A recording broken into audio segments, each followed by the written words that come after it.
Well, thank you for anyone who is watching this, and welcome to StudyCon Online Spring 2020. What is normally a traditional in-person event, unfortunately, due to the circumstances in our world, we cannot all be together on the first floor of the library, having nachos and eating Frito pie. But we can be together. Okay, so it's something that I like to say, we're not social distancing, we're spatial distancing. And you can see Dr. Zepeda there doing some great hand movements for us. So right now we are, as part of our StudyCon content, and we're going to be talking to Dr. Zepeda, who will give a full introduction of herself. We also have Dr. Komara, who's the director of the Academic Center for Excellence, on here. And we're just gonna have a chat, and we're gonna talk about some things, and talk a little bit about what's happening in the world today, but some other stuff. So I will now turn it over, Dr. Zepeda, if you would please introduce yourself to our watchers. Hi, virtual world. Hopefully some of you already know who I am, but for those one or two people who may not know who I am, my name is Dr. Candace Zepeda. I am an associate professor of English. I am also the department chair for English, mass communication, and drama. And I am a loyal fan to the ACE Center and all the different services they offer our students. And I am grateful and happy for this opportunity to be able to have this awesome conversation.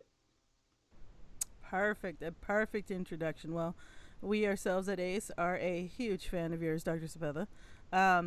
So you know what? I'm gonna kick us off here with something. You know what this whole virtual communication has really shown me is I don't know where to look. Do I stare at my webcam? Do I look at your faces? I'm like, do I look at my face? I'm down in the corner. And I never know where to look. And then I catch myself. I'm like, oh, I'm looking down. Well, should I be looking up? But I feel awkward. Yeah, I just look around. Sometimes I look at my dog and all you see is my head go. you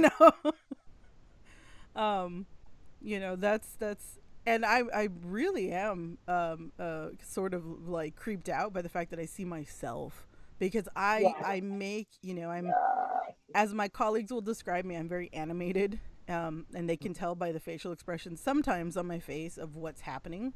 I've had students tell me too. And so but now I could see myself and I'm like, wait, I'm thinking, I'm surprised, I'm just neutral. And but I don't know. Yeah, I always look sleepy. See, No. like I look like I'm. I So think I have to all, look at. I have to look like at something, and like there's an imaginary like book in front of me, and I'm like reading it because if not, y'all don't see my eyeballs.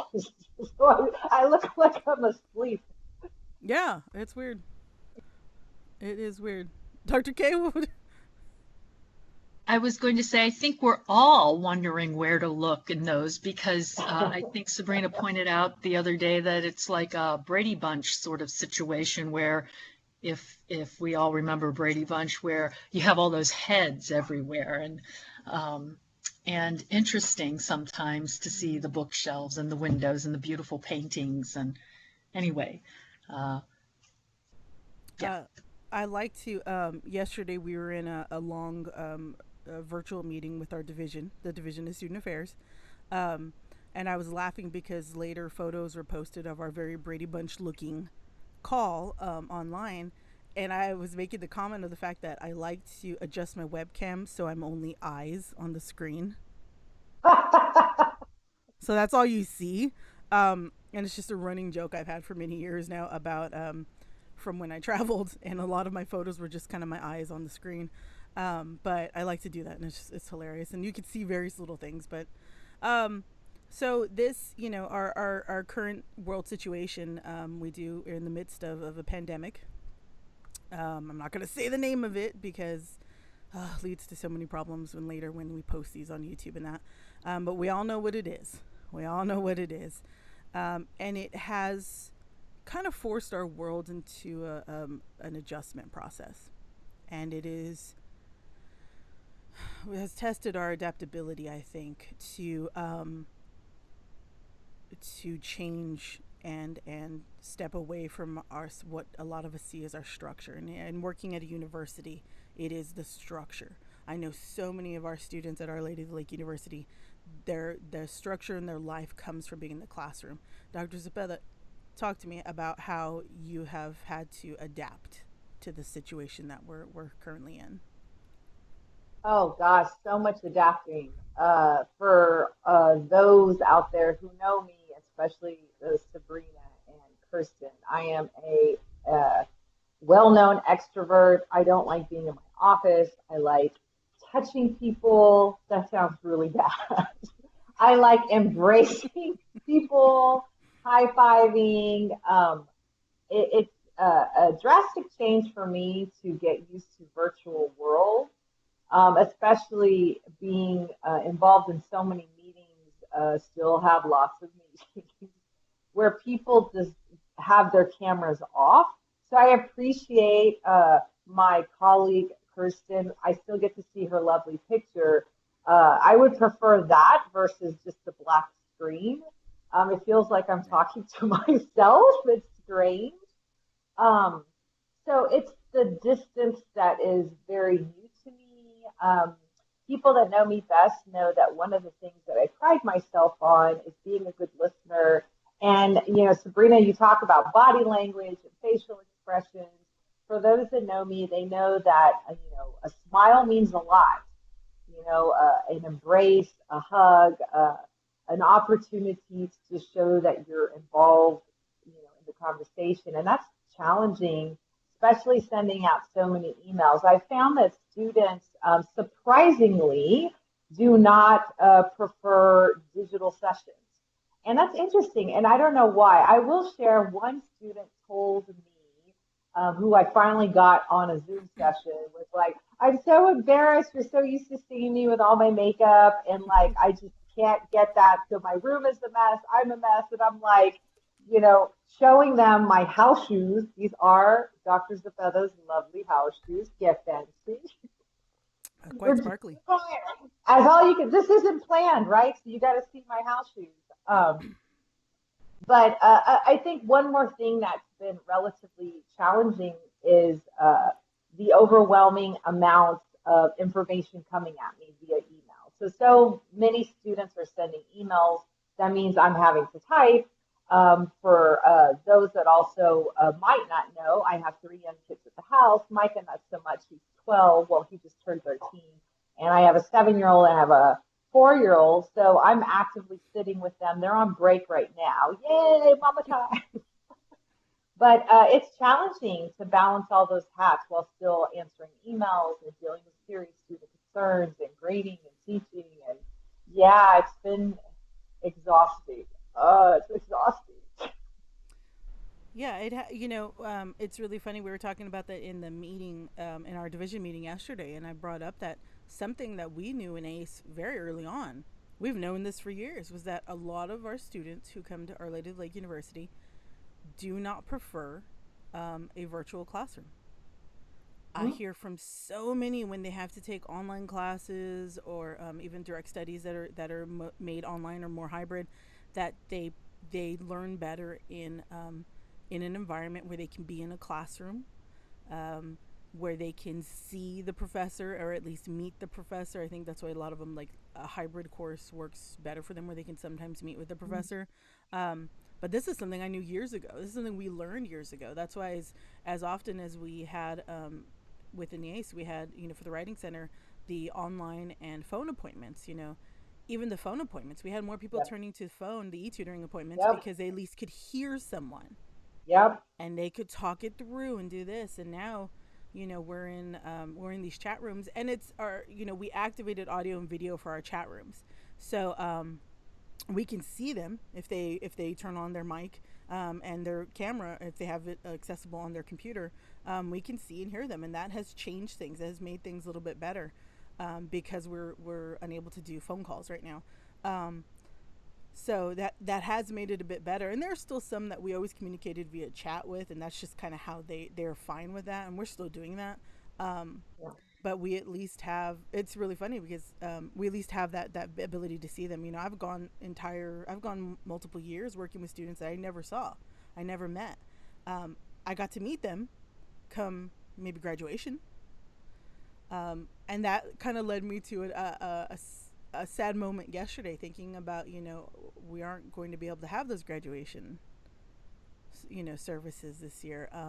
Where everybody's playing with ideas of how to do it virtually and how to still engage, and yeah, I think that's great, but I think there is something sad about knowing that you're not going to be able to have that in-person experience of walking the stage and getting your diploma. And I mean, we can have it in the fall maybe, but I think you still miss something, having it the semester that you graduated. You were talking to a lot of students. You know, you mentioned some of what the students are feeling. Has there been anything you've come across, and you talked to any students that are kind of like, I'm really struggling, or? Oh, yeah. So because I juggle teaching as a faculty member and also department chair, I probably get more emails than most faculty. I would argue most program heads or chairs get the bulk of, I need help, I can't reach my professor, or I'm having issues with A, B, and C. Can you help find answers for me? So those are most of the questions I've been answering. You know, I know that our university has stepped up to the challenge and immediately, like most universities, addressed how we were going to go remote. I appreciate that. I think they're doing a great job. But I also think that we didn't have time to really kind of think about this with surveys and student technology.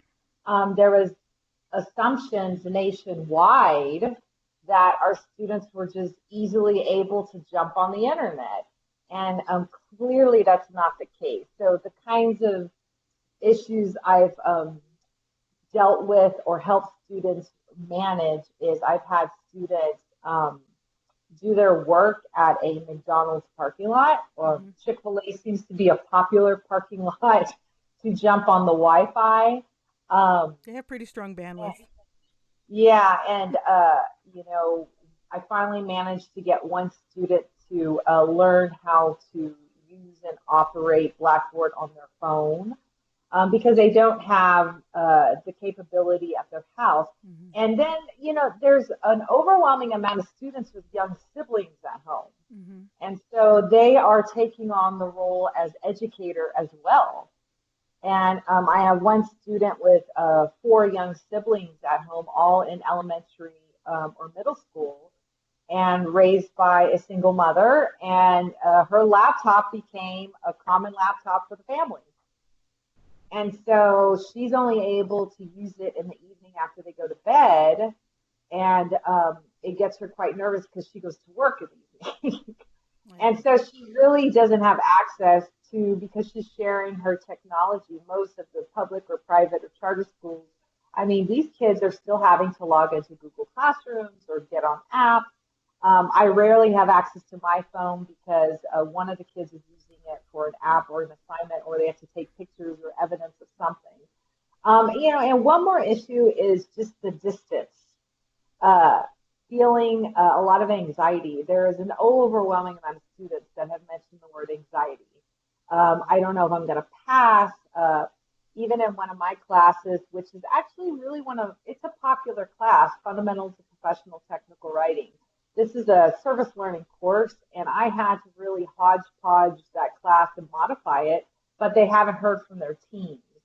And so it becomes this anxiety of, am I going to still pass? How does this work? If my teams, I can't get a hold of them. So I've asked all the colleagues that I know and work with in my faculty, you know, the one word I would use this semester is compassion. You know, let's be compassionate with their students, that they may not have the accessibility, they may not have the technology, they may not have the internet, and they may not even have the mental capacity at this point, because they're exhausted, to complete the work to the best of their knowledge. It's an unfortunate experience that I think we have to step up to the challenge and help them kind of get through the semester as best as they can. It is. It is.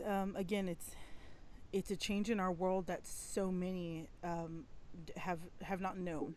You know, I was born in '83. We didn't have the internet. um, my first adventures to libraries were using the Dewey Decimal System. I find my card, pull my card out, and I'm like, all right, here's my book. I go find it. I loved it. I was very fortunate. I went to, in my elementary school, my godmother was the librarian. So, I could always go to the library. It's partly what led to my obsession with the Loch Ness Monster, but all right, I'll own it. I'll own it. Yes, I have an obsession with the Loch Ness Monster. That's a whole nother video. Awesome. It's a whole nother video. But it is different. It's as hard as this whole situation, I think, has been. There are some people, and I'm kind of rolling with this mentality. I think this does give us an opportunity to become better. Yep. To recognize the things that no matter how advanced our society is, people are still limited. And I think we have the opportunity to change that now.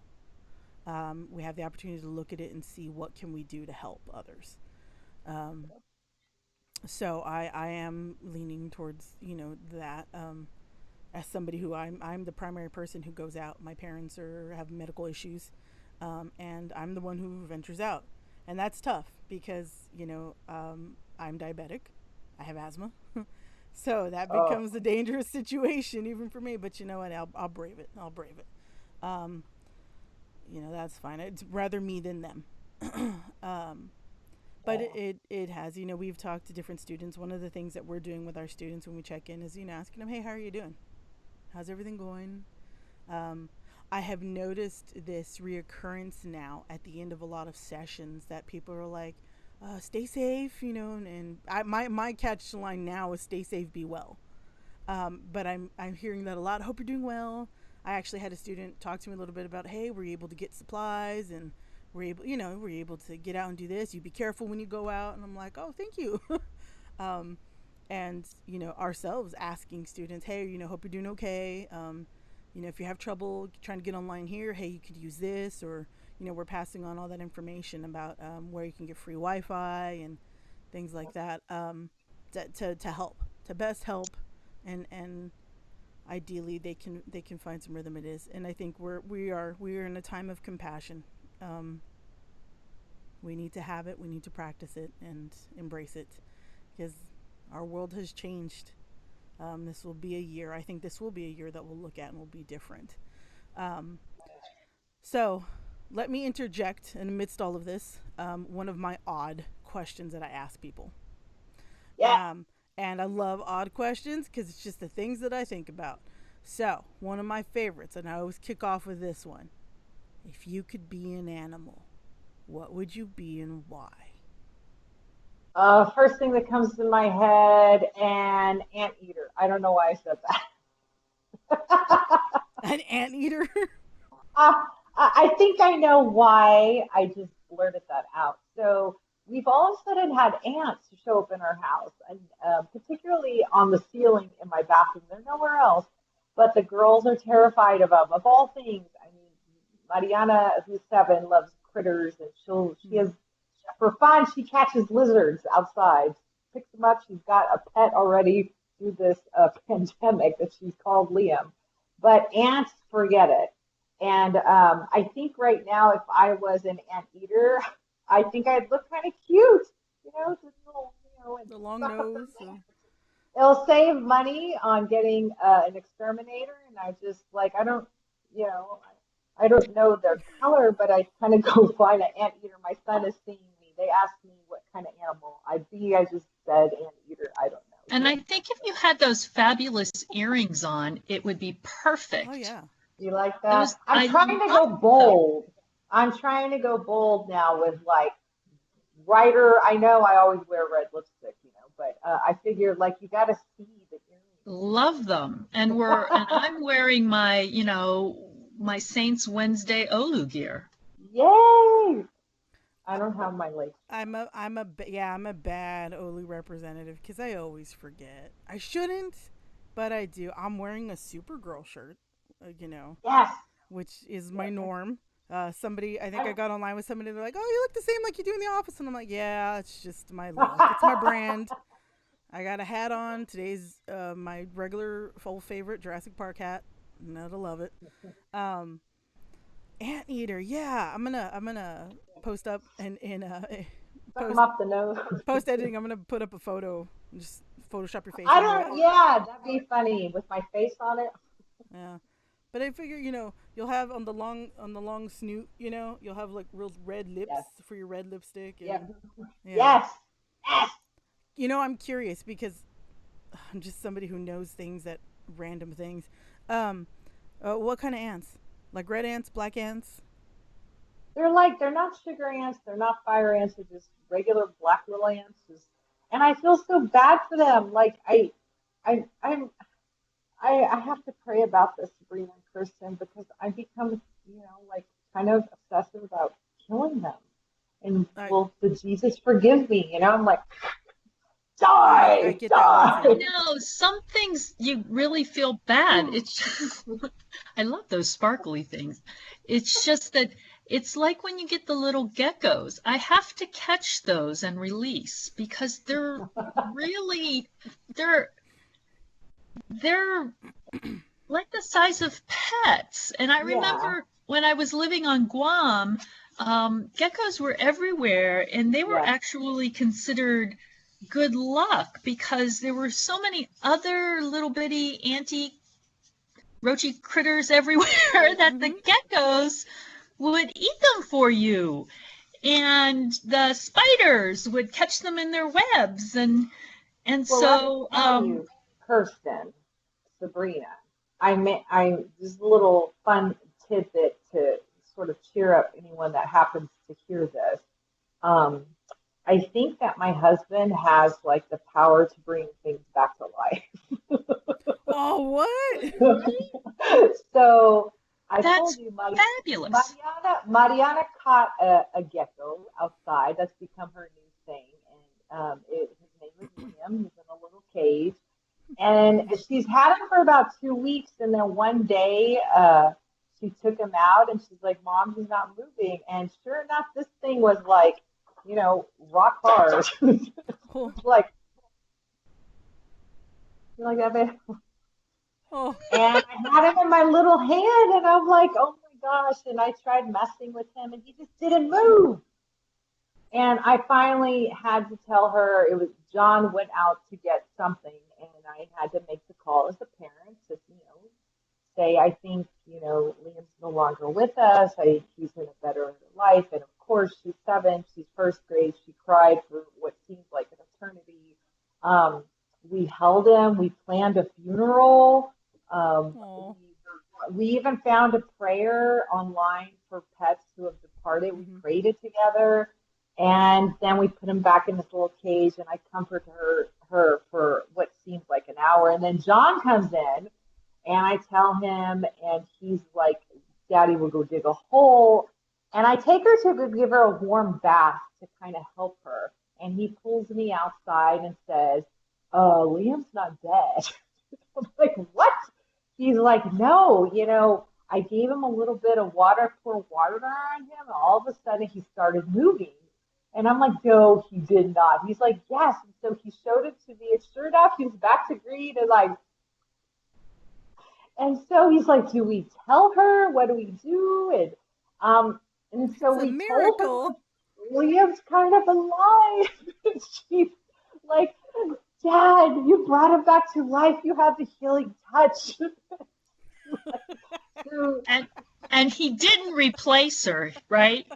no, he didn't replace the same Liam, but Wow, that's I ended up impressive. well, I ended up finding out online that they don't like the cold. It I was happened to gonna be say cold that when day. they get really cold, they go into like a hibernation and it looks like they're dead. Yes, and it was Yeah. that's what I Yeah. understand now. And there's a couple of YouTube videos that showed the same thing. But Mhm. John thinks he's kind of like the new Jesus.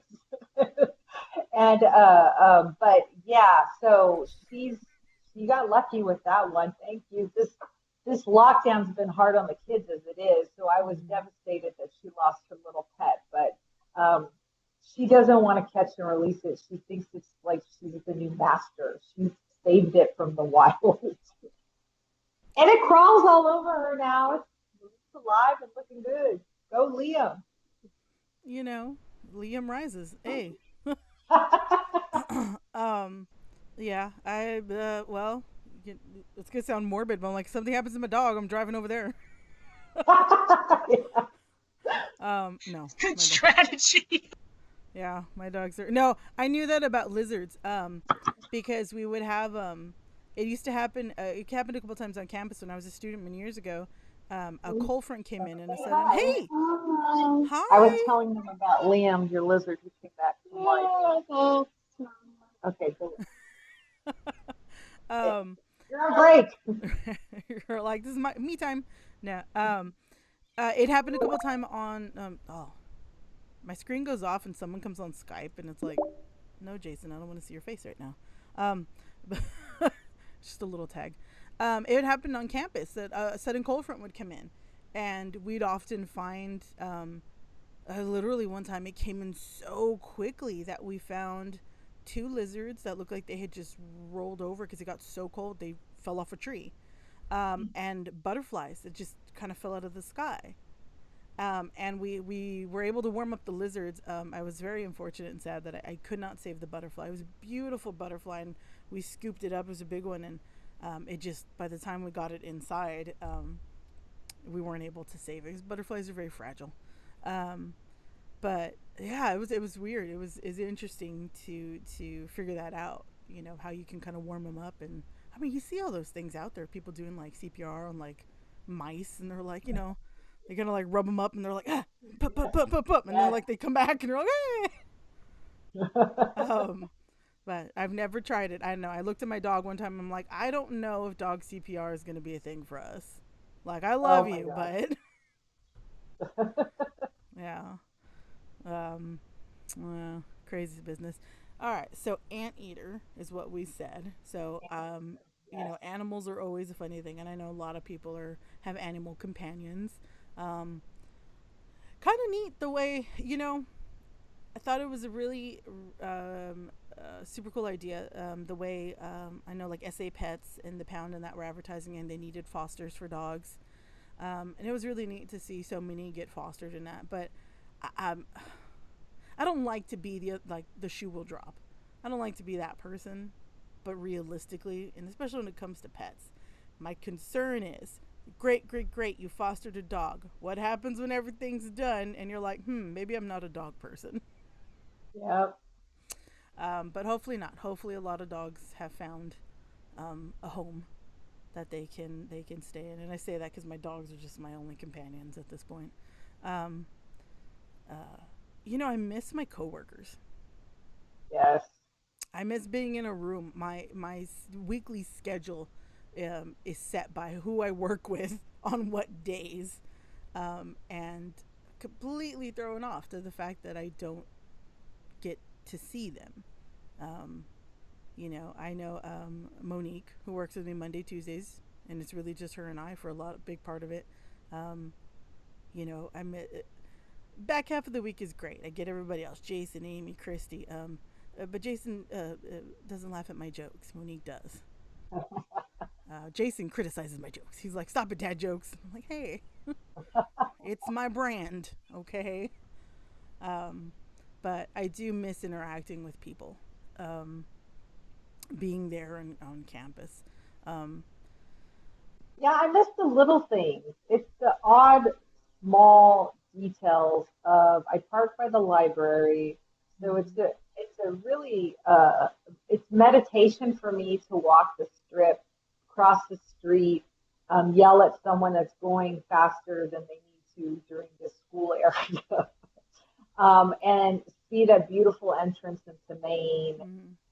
When I go in the morning, because I'm part of the early crew, I see all of our wonderful, amazing housekeepers who are, sweeping what was left from last night or polishing the door. I get to say hello, good morning to them. I walk upstairs and I could smell coffee. Either Professor Benavides or Chris Davies, who's our student worker in the English department, is either drinking coffee and she's there early, and that's Professor Benavides' daughter. I hear Dr. Sanborn grunting a little bit. That's his voice.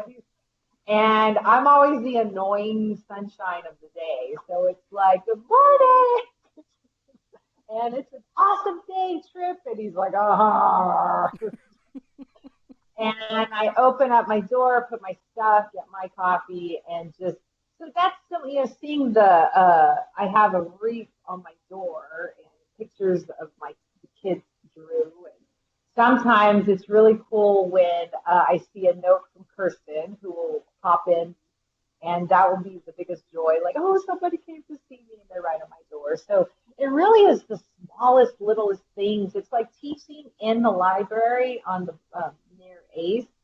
The librarians have this wall that's near Nicole's office, and they always put up interesting things.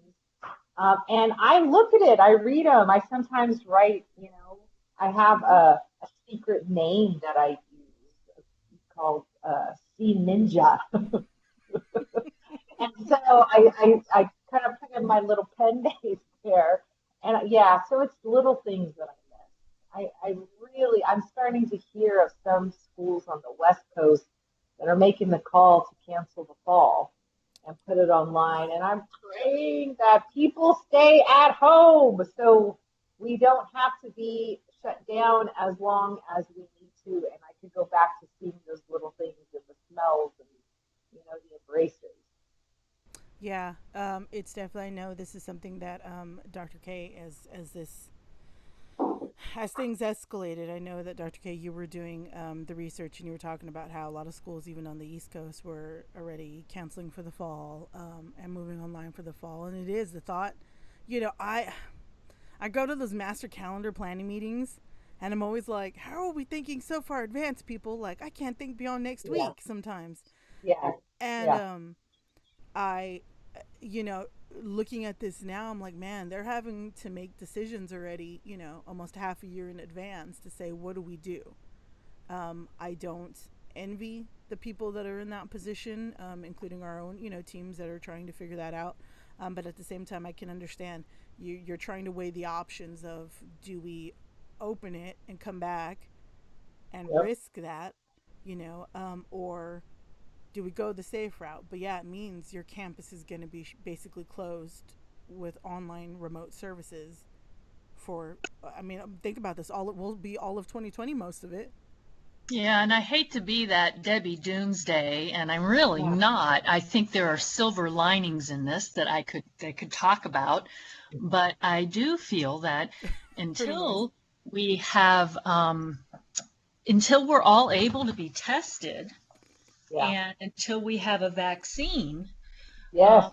we can take care of ourselves and others by being creative with how we use our online capabilities. Yes.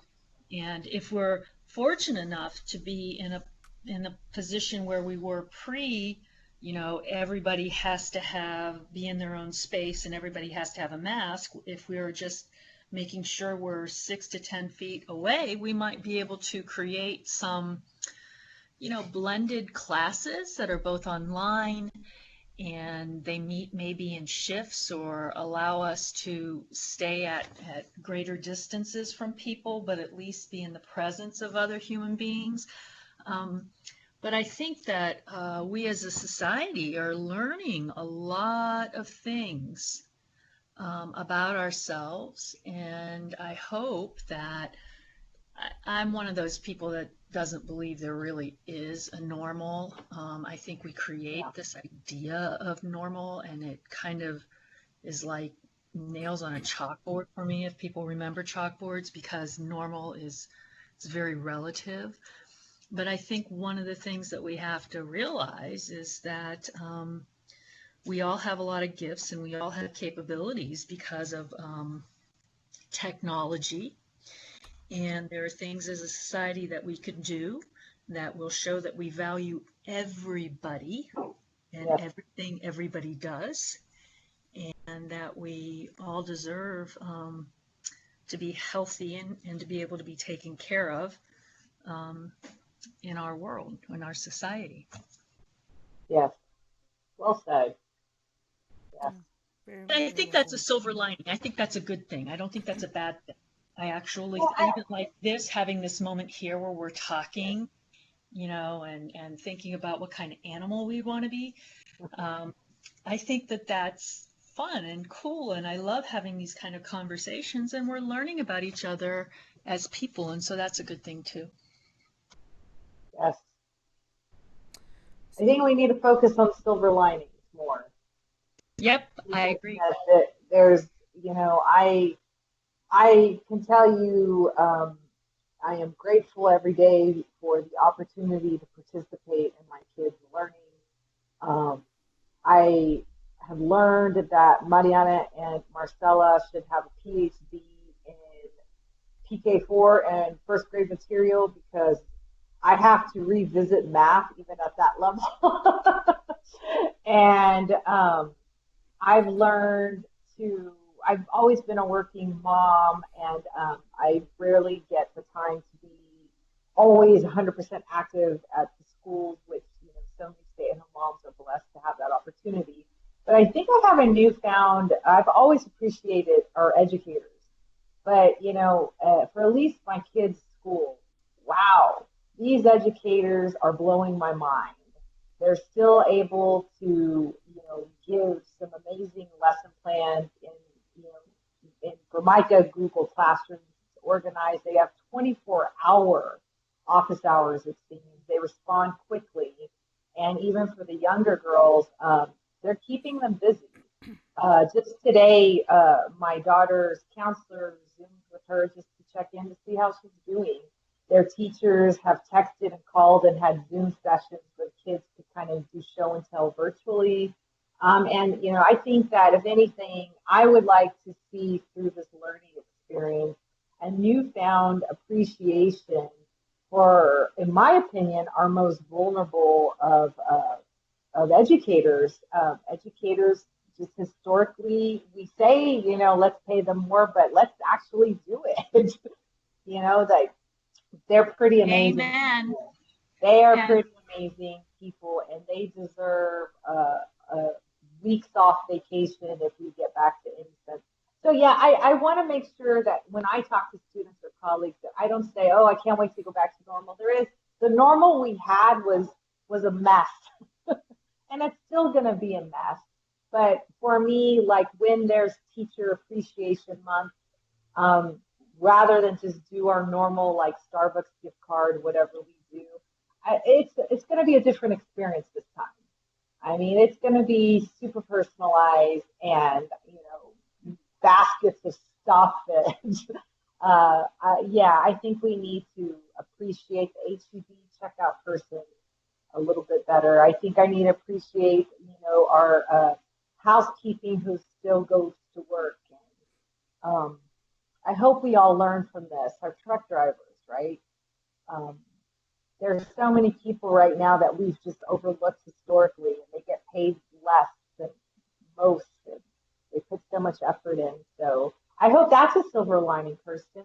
I think that is. I have always been an advocate of those people because I tell you what, we at ACE are a very active group, and we like to gather people together and have little festivities. And we know how hard our housekeepers and the cleaning staff work at times. And so we're always sure to save them something when we're eating, and to try and bag as much as we can, because they come in and they clean and they do this at those wee hours in the morning. Yep. And they're fabulous. And I can make a mess. And, I make a mess all the time. There are silver linings in recognizing how wonderful so many people are that we see every day, and the things they do that are just really beautiful. And because they're doing their job, Yes. and there is something to be happy and proud about in just doing the job. And, you know, and I think all of us can do our job. Just going, you know, I have made it my priority to have wellness checks for myself. So my Fitbit is charging, but it has a timer on it to just make sure I'm doing something simple. As I've discovered TikTok. So if there's anyone out there on TikTok, I'm Dr. Z 210, 210. And I figured, what's going on with this TikTok world that my son wanted so badly to be in? But the girls love making little TikTok videos of them singing or dancing, and so that's my way of like, I just turn it over to them, and they help make their little magic. They've started a YouTube channel. For some of you, I know you've seen it, and I don't plan any of that. I just like hold the camera, and these are great things that when this is over and they're 12, they could remember this moment of all these silly, wacky things they did. But as I go on walks, there's these rocks now that are all over the neighborhood that are painted, and they're beautiful. And it's like a rainbow or stay strong or we're all in this together. And so even our neighborhood has really gotten kids involved. There's a teddy bear challenge where you walk the neighborhood and neighbors put teddy bears in the windows. And so it's a good opportunity for the kids to see that. There was an Easter egg hunt that was similar to that. So I think, like even the youngest ones are doing their job with a sense of trying to find silver linings, which is really cool. Yeah. What a great neighborhood you live in. That Yeah, is so cool. And I've never appreciated it. Yeah. I really haven't. I've never appreciated it. But one more final thing for me as far as the silver lining, John and I just recently purchased a projector. And my youngest one had mentioned one time, why don't we ever watch a movie outside? Can we watch a movie outside? And we're like, yeah, why don't we? So Best Buy had a pickup. Mosquitoes. And I got a projector, and we got a white, queen size old, stick that up there. We've been watching movies outside, and it's pretty fantastic. There are mosquitoes. I don't get bitten, but the little ones did. So, burn those candles, spray that spray. But it's like, that was a big silver lining, right? That we're watching these movies as families, which is kind of cool. I hope to play video games out there. Have yet to discover how to do that. Get a projector. Cool. Yeah, you might have to loop your game console into probably you should be able to hook it up directly to the projector, but I'm not sure. Yeah. I'll let you know how it goes.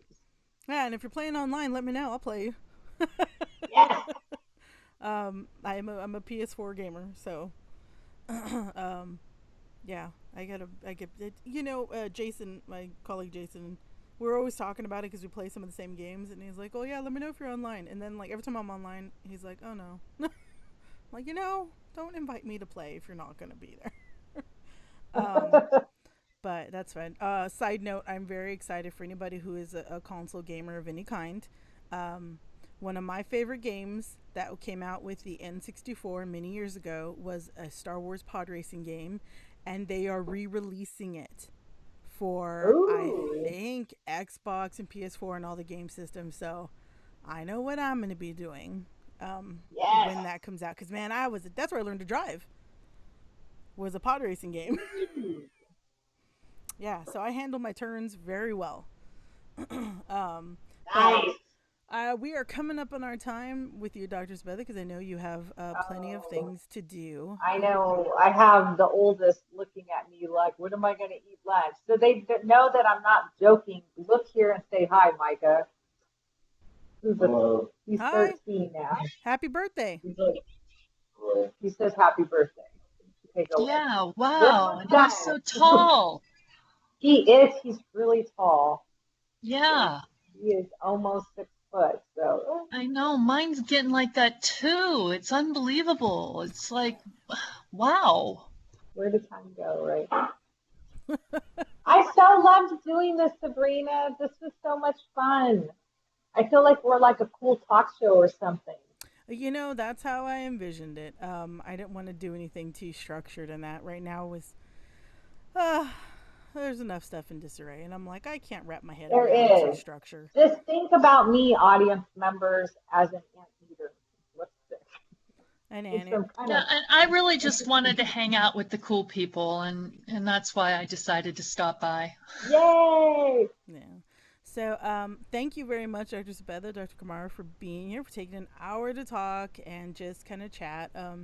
It is something that's, if this goes on, I'll be sending out more emails to people and be like, hey, do you want to come online and talk to me? um, Yes, and we're gonna put it out there. I do. So of course, because university, we're gonna do a shameless plug. I loved being an English major. I have both my undergrad and graduate degrees in English. Um, and I know that with the fall semester coming up and prospective students and stuff, hey, and even current students, you want to be an English major, you want a double major, you want even an English minor, but let's go double major. Let's go double major. Yeah, double major in English is just can't be beat, really. No, it can't because don't let somebody be like, oh, what are you going to do with that degree? No, you can do anything you want with it. That's You right. yes, Once can you learn make, how to write, you can rule the world. yes, yes. you can Reach create, out to me. yep, Call me, text me, Zoom me. I will drive by your house if you want to know more about our English program, our minors. Even for grad students out there, if you're interested in our MA, MFA, its emphasis is social justice. Please, please, great plug, Sabrina. Yay! yes. So that information is out there. We will also put it out through, we'll be sharing that information for the major and stuff through the MFD Writing Center WordPress blog, which is just Yes. mfdwritingcenter.wordpress.com. That is our, because the university doesn't give us a website. Hint, hint, university. We need our own website. Um, Yes. we do put out a lot of information and share information from our various friends and that across the university. So we will be putting that information out through there. And because of that, it links to our Facebook and our Twitter. So you will be able to find it all over the internet. But thank y'all both very much for talking today. I was eating hummus in between. It's one of the safer things to eat when you're on a virtual call because nobody can smell the garlic. Awesome. But I hope y'all both have a wonderful day. And for anybody watching who's on our StudyCon playlist, ideally, or on our StudyCon page via the university, thank you very much for coming on and watching. Check out some of our other content. And then if you need to reach us, reach out to us. Our contact info will be there, as well as our fellow services in our other departments. So everybody, stay safe, be well. We will see you all another time. Bye. Wash your hands. Bye. Wash your hands. Okay. 1, 2, 3.